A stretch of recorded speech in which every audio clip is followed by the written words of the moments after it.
One thing that we're very proud of in Clermont County is that we have developed a freedom trail that individuals can take, a self-guided tour. We have the trail with maps and descriptions and photographs that you can take around Clermont County. It takes about an 8-hour drive to visit the sites that are associated with the Underground Railroad and the anti-slavery movement. So it's a little larger than just the Underground Railroad.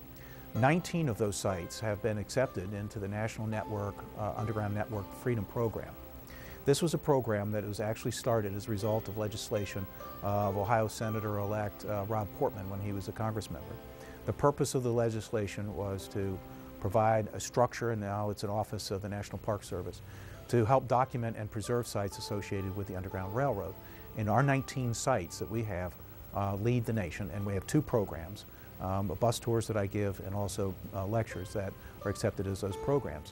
And something we're extremely proud of, as I've mentioned, that Claremont has more sites associated with that program than any state or any community in the United States. The reason I was invited to be here today is primarily because of the topics of Clermont County's involvement in the Underground Railroad. And we're without a doubt one of the most prominent of the 88 counties in Ohio when it comes to the Underground Railroad. Why Claremont? Why was Claremont so much involved? Why were they in the vanguard of this movement? I think there are 2 reasons, one of which is location. 21 miles of Claremont's southern border is formed by the Ohio River, across which lie 3 Kentucky slaveholding counties. So there was the supply, if you will, that would cross the Ohio River. And in those days, the Ohio River was not as much a physical barrier as it is today. It was about 1/3 the size of wide. That was before the dams were placed in. Very clear that there's indications that there were little skiffs that were along the river that people could take to get over. Slaves escaping through the Underground Road and the way they traveled, it really depended on the situation. In some cases, like Margaret Garner, who her lawyer that defended her during her fugitive slave case actually lived in Clermont County in Batavia at the time. When that case broke out, they actually stole the horse and wagon from their owner and escaped that way. There are others that, even though we say that trains are not involved in the Underground Railroad, just because of the myth that creates with that, there are some people that escape by train, like Frederick Douglass and William and Ellen Craft did for a short period of time. So there are those that did definitely escape by train. There are also some that store horses, but the majority of people did work or walk through the Underground Railroad. Along the Ohio River, most African Americans that lived around the Ohio River worked on the river as rivermen. Those were jobs that most whites didn't want because of the working conditions on the river were so harsh. But a lot of those boatsmen would actually help sneak people onto those boats sometimes, or as they were traveling down through the South, they would actually tell people that, hey, there are people that are along the river that will help you escape through the Underground Railroad. So boatsmen played a very big part on the Underground Railroad in helping people escape also. The transportation of the slaves. Some of them just walked. And in the very early days, there was very little involvement of the white community or the black community. They were on their own. They heard about freedom in Canada as a result of veterans from the War of 1812 coming back to the areas and talking about this land of freedom, and they didn't know where it was, and it was just north. So that's where you got the following of the Northern Star. But it began to become more organized, and again I want to stress that they're clear that there was black involvement in this as well as white community members. Sometimes they would just walk from place to place. Because there were so many slaves working in Clermont County, and this is another relatively unknown fact, that although slavery was illegal, property owners could rent slaves from owners in Kentucky. So it was not unusual to see slaves working in the fields, particularly tobacco fields in Clermont County. So one of the ways to cover them is simply to give them a rake or a hoe, and they would just be walking on the roads, and nobody would know the difference as to whether or not they were fugitive or they were there, quote, legally, contracted labor, and so they just walk. Other situations, there were a number of people who had secret compartments in their wagons, and simply would slide the individuals in that secret compartment, and they would move on. There were others that had just their standard buggies, and that one fella from Felicity had a very well-known set of horses, and he would use the horses in an almost a in-your-face sort of attitude that I'm going to take these folks in my buggy and in my wagons, and I don't care if you find me or not. So those were the primary ways, of course, to get to Claremont across the river. As I said, it wasn't as much a physical barrier during the summer. They could just walk across the river because of the lowness of the water. In the winter, there were a number of documented cases where the river froze, so they could walk across the river, and there were indications in some of the newspapers about how many slaves were walking across the river, and they predicted if the cold weather stayed much longer, there wouldn't be many left in Kentucky, so it must have been a busy time as they were walking through the winter. What happened to slaves who escaped? But were later captured. But were later recaptured? Well, we can start with the obvious, that putting in the context with the time, with the 19th century, they were beaten, usually, and there were exceptions, but primarily slavery operated under two distinct things that were based on fear in an effort to control your behavior. So they would beat them, and usually, but not always, they would sell them. And they would try to separate them from their family, again, to break their spirit. Because if I can't control your behavior, then I make it so that you're just absolutely afraid, if not of me, the circumstances, so that even if you live with me, continue to live on my plantation, you'll do as I say, whether I'm around or not. In other cases, they would sell you and sell your family and send you in opposite directions. For example, you know the Margaret Garner story. The book Beloved, the movie Beloved, it was about a woman who lived about 25 miles south of here, down I-71. And she and her husband had 4 children. And she'd been raped at least twice, and 2 of the children belonged to the slave owner. She and her husband decided that they were going to run away. And they ran away, and they took his family with them, in other words, his parents. And her mother stayed behind to cover for her husband, the children, and the other side of the family when they ran. And this was in 1856, in February. And the Ohio River was frozen then because it wasn't as deep as it is now. The dams weren't in. They didn't put the dams in until I was your age. And so we have this picture in our minds and in the history of them crossing the Ohio River in February of 1856 and then going down to where the Mill Creek flows into the Ohio, because this gentleman, her husband, Robert Garner, his family had bought their way out of slavery in Kentucky and were living here in Ohio. So they went there to try to find a way to get to Canada. They found out where they, being the slave owner, found out his last name was Gaines. Gaines figured out where they were. He knew that the family of which she was a part, some of them lived here in Ohio. He then got a warrant, and they went to get them.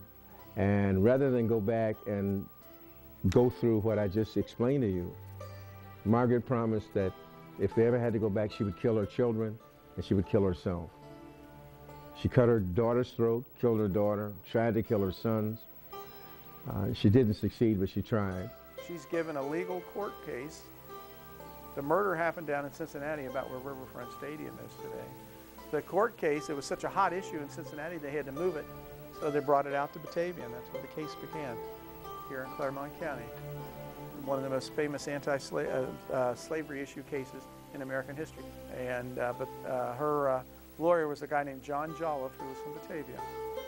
And the case took place in the old Batavia Courthouse. It's not standing anymore, of course, but it's the courthouse we have there today in Main Street in Batavia is sitting right on top of where that courthouse has been. The Fugitive Slave Act of 1850 was preceded by a piece of legislature from 1793. And again, it was a Fugitive Slave Act, but it was replaced by one that was even more onerous, that demanded that you and any other person help the sheriff, the U.S. Marshals, the police, whomever was taking me into custody, you had to help. If you refused, you'd be prosecuted for not helping. If you helped me, you'd end up losing the car you came in today, or the little truck you rode in, the little house that you're restoring, you'd lose that. You'd be fined a minimum of $1,000. $1,000 then is something like $40, $50 now. People that were helping enslaved people escape faced many risks, including losing their property, multiple fines, facing jail time. In some cases, people were sent to jail for up to 10 years and sometimes longer for helping fugitive slaves escape. Slaves were hidden in a number of different ways. Some very creative, some not as creative. They would be put in a bedroom in someone's house. In some other cases, there are stories like Henry Box Brown, who actually was teamed up with a man in Richmond, Virginia, put himself in a box, nailed it shut, and actually mailed himself from Richmond, Virginia, all the way to Philadelphia, Pennsylvania, actually in a box, so they mailed him through the mail. Others, like William and Ellen Craft, they had a very neat disguise where Ellen had very light complexion. They dressed her as a white man, and William, her husband, was her servant that was helping her go seek medical attention in the north. So it just depended on the situation of how people were able to escape. The Fee family is, without a doubt, the prominent family in Clermont County involved in the Underground Railroad. We can trace their involvement back to 1820 and through 3 generations. The family would locate in various parts of southern Clermont County, eastern Clermont County, and wherever they were, you could be guaranteed that they were involved in the Underground Railroad. And so we started a genealogical approach to this subject, and as we peeled back the layers of information, it was very clear that that was the case, and it showed of their involvement. The other interesting thing we found was that Underground Railroad families, and you can identify who they were, the Eversoles, the Hubers, Pease, the Fees, tended to intermarry so that they stayed together and continued this operation. And I kind of label it as a family enterprise, again, because they could protect their own family members through this operation, because it was illegal to assist slaves, both on a federal level since 1793 and reinforced in 1850, as well as state law and local law. So they could suffer some very severe penalties. And the Fee's cousin, John Gregg Fee, was clearly an Underground Railroad operator in Kentucky. He had a very interesting story that happened that connected with Claremont and one of the other Fees that lived in Felicity, the town which was founded by the Fee family. His father was a slave owner, and he had his, John Gregg Fee had his favorite, and his name was Juliet Miles. Probably was his nurse, or what you would call a mammy. And when he became an adult, he wanted to free her, and his father agreed, except that he had to pay for her, and had to pay her on the going market rate. So John Gregg sold off some of his land that he owned, purchased her freedom. In the state of Kentucky, the freed slave had to post a $500 bail to ensure good behavior. She didn't have that money, so she moved over to Felicity and lived with a Fee family member. She heard that the current owner of her husband and several of her children and grandchildren were going to sell them down the river, so to speak, to Natchez, which was a big slave market. She goes across the river, grabs up some of her family, hustles them off to the river into a rowboat, and just at that period of time, slave hunters caught her. She was charged and convicted with slave stealing, which is her own family, was sentenced to a lengthy period of time in the Kentucky penitentiary, and died in prison. That pretty much puts the human face on slavery when you are convicted and basically given a death sentence to liberate your own family members. And, there's a house there called the Fee Villa, where there is believed hundreds of slaves escaped through that house. What they did is they'd light candles into all the upstairs bedroom windows, and the slaves could see it to come across the river. How did the slaves get across the river in those days? They walked across the Ohio River. The Ohio River during the summer months was no more than 3 or 4 feet deep at the most, and no wider than this room.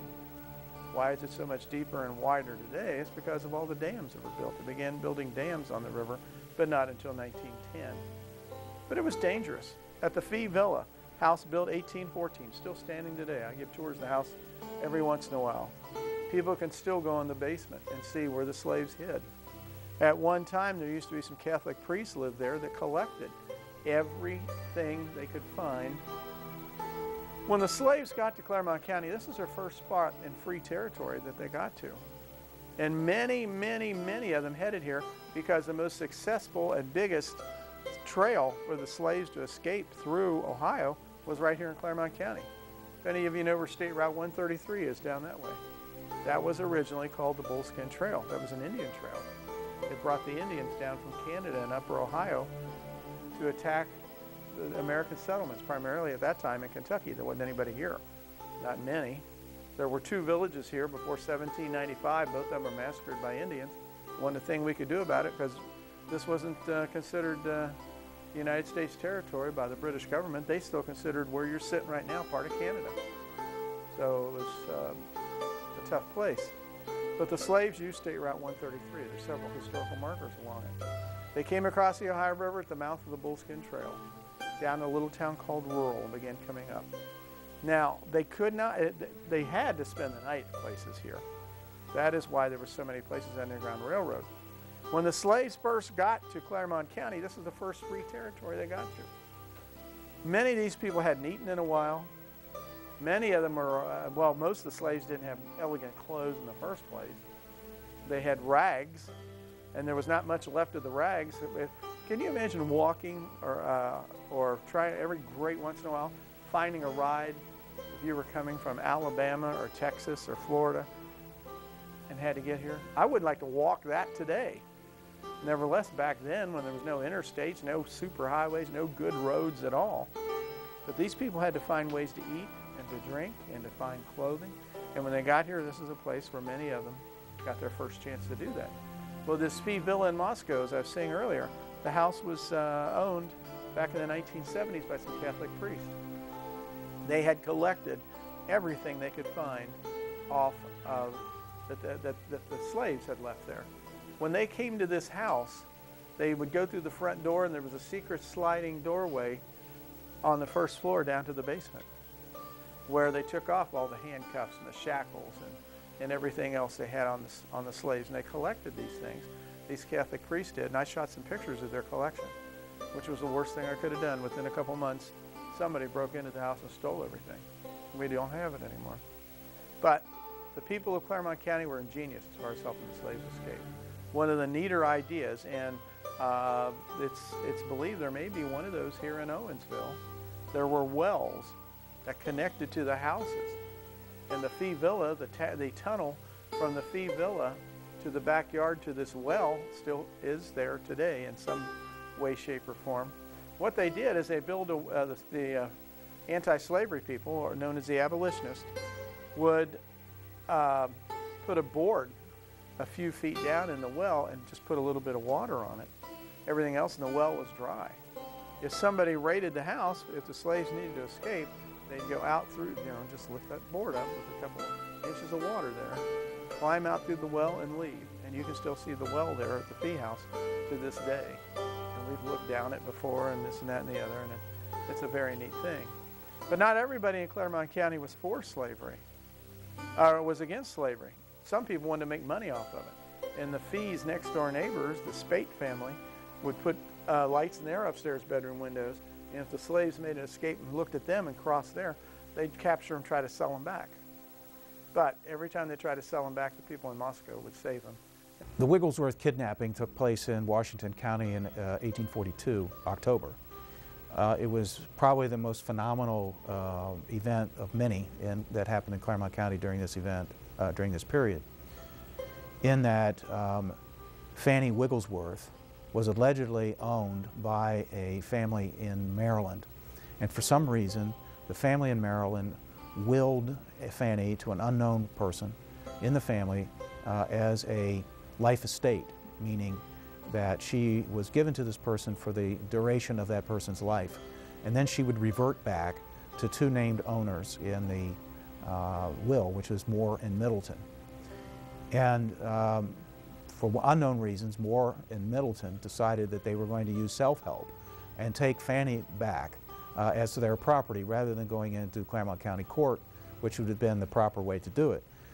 Probably because at that time Clermont County Court Judge O.N.T. Fishback was a well-known abolitionist and probably wouldn't have gone their way.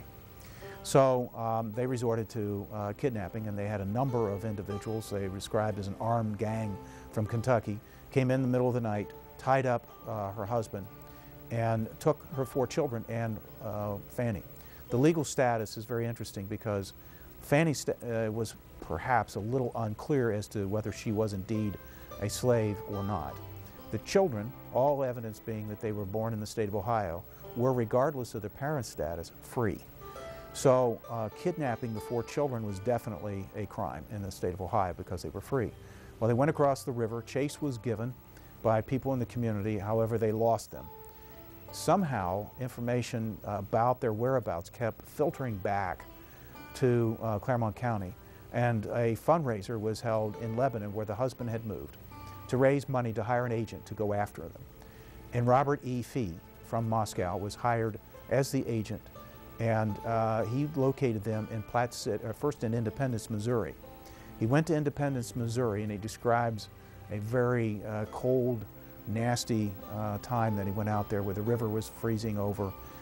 He had to hire a horse, and it was very trying for him. When he got to Independence, he hired an attorney for the purpose of negotiating a sale with William Moore. They later found, for some reason, Moore backed out on the deal and moved Fanny, the children, over to Platte City, Missouri, which is further west. Again, somehow unknown, Fee found out where he was. By this time, they got an extradition for against Moore and Middleton for kidnapping from Clermont County, and actually had an agent go with him. But by the time he got to Platte City, the Moore and Middleton were arrested on the charge, were given what they called a straw bail, a very light bail, was released from jail, and then the good citizens of Platte City, Missouri attempted to either hang or tar and feather Fee, and he was just barely got out without being assaulted. He made his way back to Clermont County and began operating as an Underground Railroad agent. His house was located just above the river. It was the typical story of having a candle lit in the upper room to indicate to the slaves where they could go. The family, because of the threats from slave owners, kept loaded guns on their bedside every night through the threats. And actually, in Pendleton County, slave stealing charges were leveled against Robert E. Fee, after which, a period of time, the complainant died, and so the extradition papers were withdrawn. But unfortunately, to this day, nobody knows. I don't know what happened to Fanny Wigglesworth. I even hired an investigator in Missouri to try to locate them, but there's no trace of what happened to Fanny, her children, or her husband. In 1840, a new political party started in the United States. The Whigs, which today would primarily be the Republicans, and already the Democrat Party was here. But a party got started called the Liberty Party. And their one issue was they wanted to make slavery illegal. 1840, they run their first presidential candidate, who happened to be from New Richmond. A national political party and a newspaper editor down in New Richmond by the name of James Birney runs for president of the United States.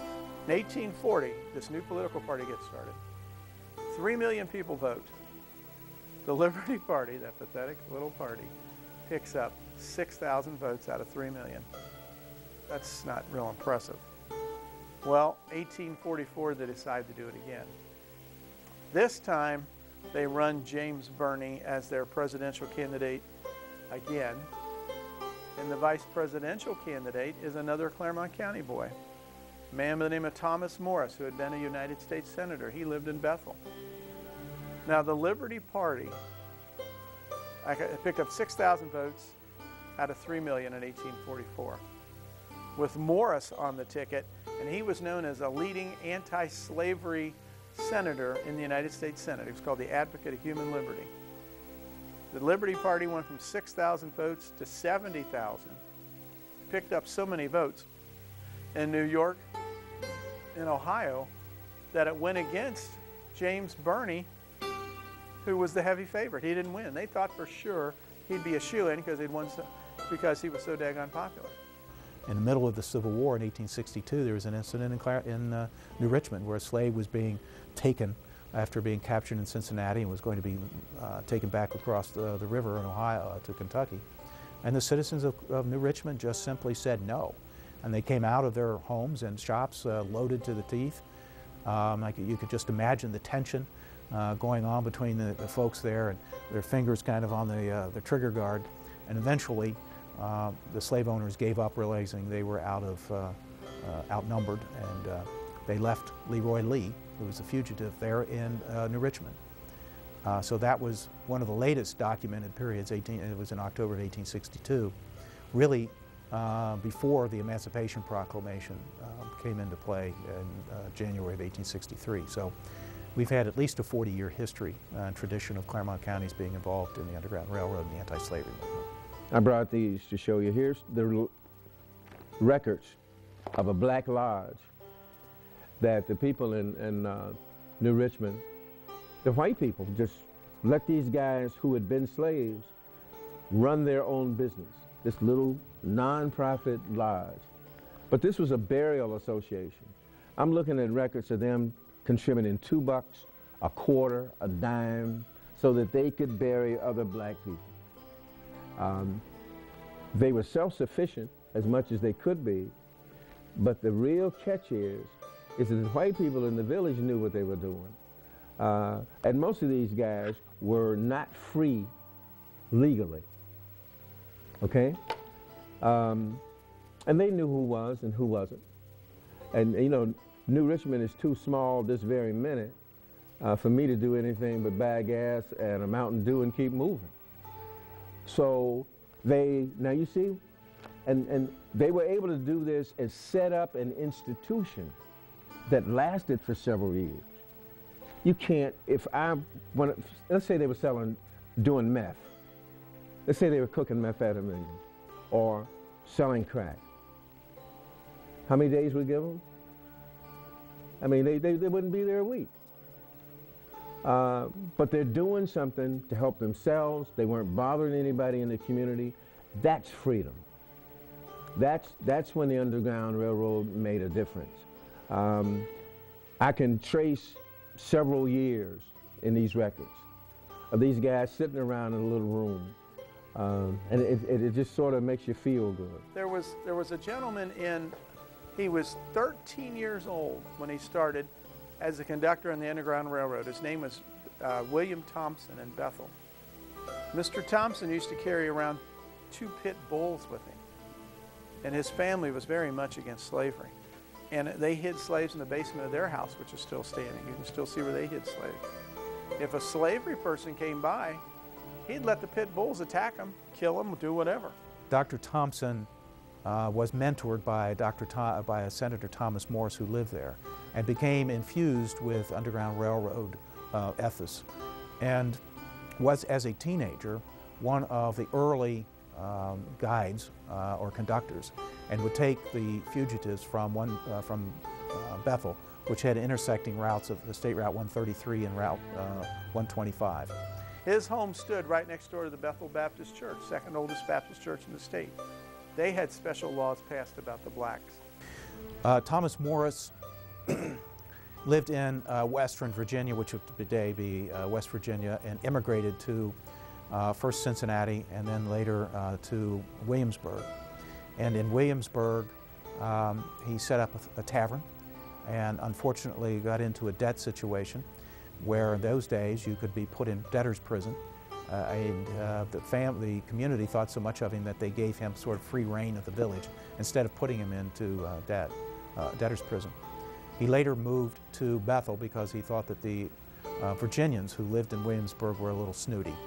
So he moved to there and became a practicing attorney, was known as a very eloquent lawyer, and that the stories are that people would come to Batavia on the days when they knew he had a big closing statement and crowd the courtroom. But as far as his Underground Railroad, his abolitionist activities, he dared to take on some of the giants of the Senate at that time, John Calhoun, Daniel Webster, John Buchanan, and others, because there was a gag rule on the floor of the Senate where you could not talk about slavery. He actually produced petitions of anti-slavery petitions signed by his citizens, and we have copies of those. It's very interesting reading. On the floor of the Senate, and he was castigated, almost censored for daring to bring it up. And after so, he made another very strong anti-slavery statement on the floor of the Senate. He basically said that there's a Damocles sword hanging over the United States, and at some day, the slaves would be free. And he was called the Lion of the Senate by the abolitionists. For his outspoken statements, he was essentially drummed out of the Democrat Party.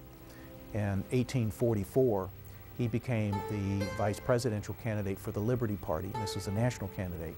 The Liberty Party was a one-issue anti-slavery party that Bernie ran as president. Didn't do very well, and soon afterwards he died. However, Salmon P. Chase, who was called the Attorney General of the Underground Railroad and was later President Lincoln's Secretary of Treasury and still later Chief Justice of the Supreme Court, cited Thomas Morris as his mentor in the aspects of the abolitionist movement. And there are others that from the Bethel area and Brown County who also said that it was Thomas Morris who inspired them to become involved in the Underground Railroad. One of the documented cases of a black individual who was a teamster for Boss Huber in Williamsburg, very clear that his name was Marcus Sims, and he would at night drive the fugitives in a buckboard owned by Huber to Martinsville or into Brown County. During the Civil War, Sims enlisted to fight he was in the 27th Ohio, or 127th Ohio, or the 5th United States Color Troop, and was killed in the summer of 1864 at the Battle of Chaffin's Farm. He was 44 years old. So there were other individuals, black individuals, who settled in Clermont County who also enlisted in the Army and fought for their freedom in the Civil War. There are any number of theories as to how the word Underground Railroad came about. Of course, for the most part, it wasn't underground, and for the most part, it wasn't a railroad. So how did that happen? My favorite story, because it makes sense, and also because it's involving this general area, was there was a slave by the name of Tice David, who was in northern Kentucky, probably Mason County, and who decided to escape. And he starts running away, and his slave owner had the dogs after him, and he jumps into the river and starts swimming over to Ripley. The slave owner gets in a rowboat with the dogs and starts chasing across the river. Tice gets out and starts running down the main street in Ripley and suddenly disappears. And the owner was said to have commented, he must have escaped on an underground railroad. Most likely, Tice David became associated either with John Parker, who was a black Underground Railroad operator, or John Parker, and probably walked up the stairway to heaven, as they called it, the steps that went up to the Parker, to the Rankin House, and escaped. But that's the story that I like to use because it is associated with this area. The number of people that escape through Ohio depends on historians and scholars who you talk to, but most kind of come back to the number about 30,000 people escape through this region, and that's from all the way over to Ripley, Ohio, through Clermont County, and then all the way over to about Madison, Indiana, and then they would shoot up through Ohio that way. So about 30,000 people escape through this region.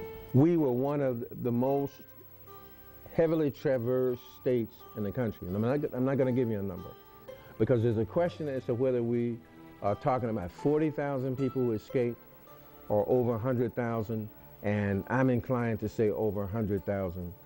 And with us being the 6th largest city, for example, Cincinnati was in the 1830s through the 1870s, with slavery ending in 1865.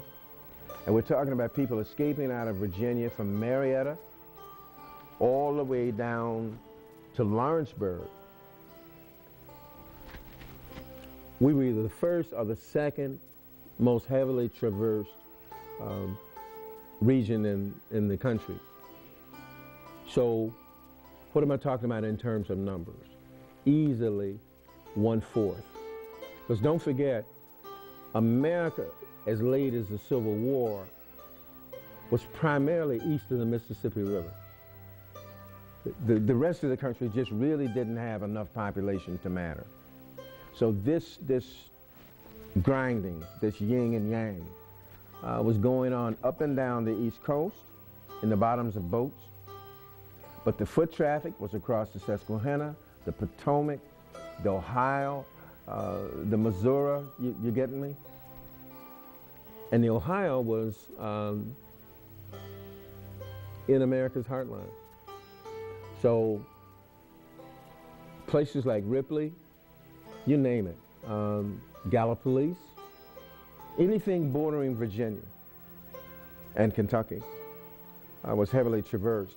West Virginia didn't come into existence until 1863 during the Civil War. So before you came, I was trying to find out about the heavy population right across from New Richmond of black people. Didn't exist. They were coming from Lexington, Louisville. They were coming from other places. There was no black settlement right across from New Richmond. But look, okay? Look, and that's why they were able to stay in New Richmond, because there wasn't, like, for example, an enslaved person coming across from Covington to Cincinnati, he better get himself a bucket of water and a couple of sandwiches and keep moving. I mean, because, you know, within an hour or two, somebody's going to be here looking for him. So he needs to be on his way, or she needs to be on her way to Wilberforce, to Oberlin. They need to keep moving. Churches played a huge role in the Underground Railroad. There is, at the Freedom Center, we're creating a new tour called Faith to Freedom, which is a tour looking at how churches and individuals of faith played an important role in the Underground Railroad. We've done research, and we've been able to document about 500 churches across the United States that were involved some way in the Underground Railroad. These churches range from all denominations. And it wasn't, when you saw churches being involved, it wasn't like all African American churches or all white churches just working together. It was every church was coming together to help people escape through the Underground Railroad. Freedom works 2, 3, 4, Lord, dozens of ways. But it starts with the physical freedom. But the most important thing is there's something that precedes that is psychological freedom.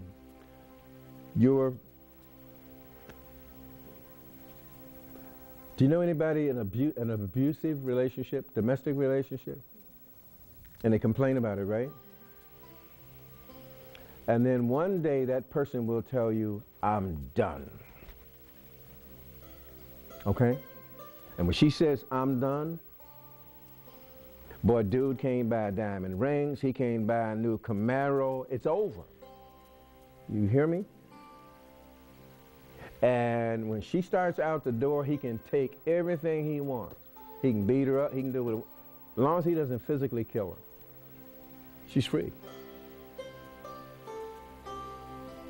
She's free. And she's free when she's free here, when she's no longer afraid of him, when she's no longer intimidated by him. That is when we became free. The mere fact that we ran, you don't own me anymore. You might catch me, you might sell me. Now I'm what they call a bad end, okay? He's got an attitude. I have 2 relatives who were killed in Griffith, Georgia, because they were up at the ends. They were arrogant. That's what the Griffith newspaper in Spalding, Georgia said. So the Ku Klux Klan in 1926 shot them. And because they were uppity, they were arrogant, they were free. The men and women in the civil rights movement in Memphis when they killed Dr. King, and this is close to his birthday, but those garbage men, they had on the kind of overalls I have on now. And then they had on a jacket like I have on. And back then, only working class men, white men and black men, wore these, okay? In fact, they made it fashionable. And on Saturday, they'd have them creased. And when they were marching, these garbage workers, I mean, back then in the southern cities, the city did not provide a uniform. In Cincinnati, we do. And a lot of little villages around, we do. But the uniform, the working class man's uniform, was the bib overhaul. Boy, they'd starch those boys and their wives would iron them and they'd go to march. And what they wanted was 75 cents an hour, I think, so that they could live. And they were carrying these signs, I am a man. You're free.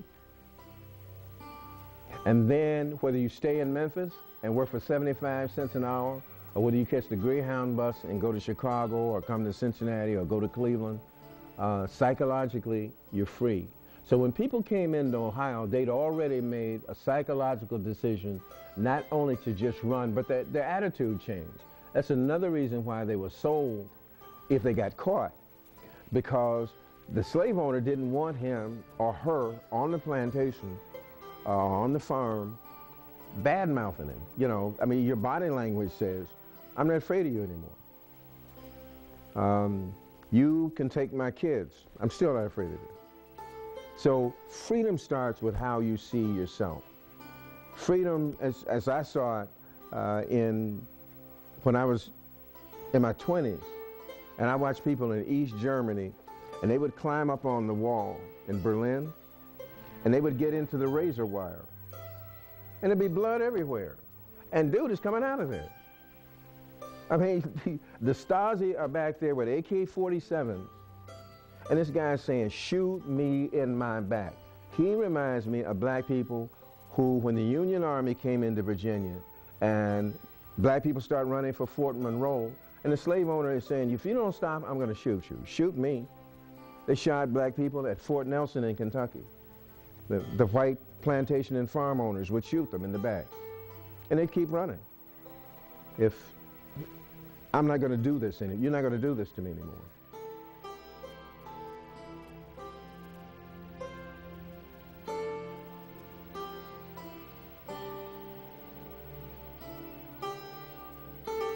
W.S. Barber, Isaac H. Brown, James Boutin, Salathiel F. Burroughs, Sandy Davis, Jacob Ebersole, Fred Edwards, Enos Fee, Lee Fee, M.T. Fee, Oliver Perry Spencer Fee, Dr. M. Gibson, James Hayden, Joseph Hayden, Hoover, David House, Borselter Huber, Charles B. Huber, Moses Larkin, Richard Mace, Jack Melvin, Lewis Miller, Joseph Parrish Sr., Dr. L.T. Pease, Reverend John Pettyjohn, Reverend Smith Pogue, Andrew L. Powell, W.M. J. Reese, Jarrett Riley, Benjamin Rice, James W. South, James Sowards,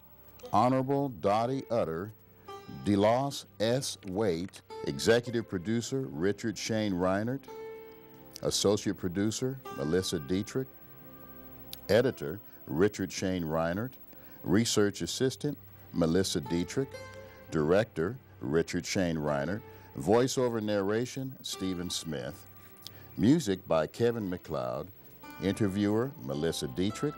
Special thanks to Dr. Gary Knepp, Rick Crawford, Carl Westmoreland, Richard Cooper, Clermont County, Ohio, and the National Underground Railroad Freedom Center.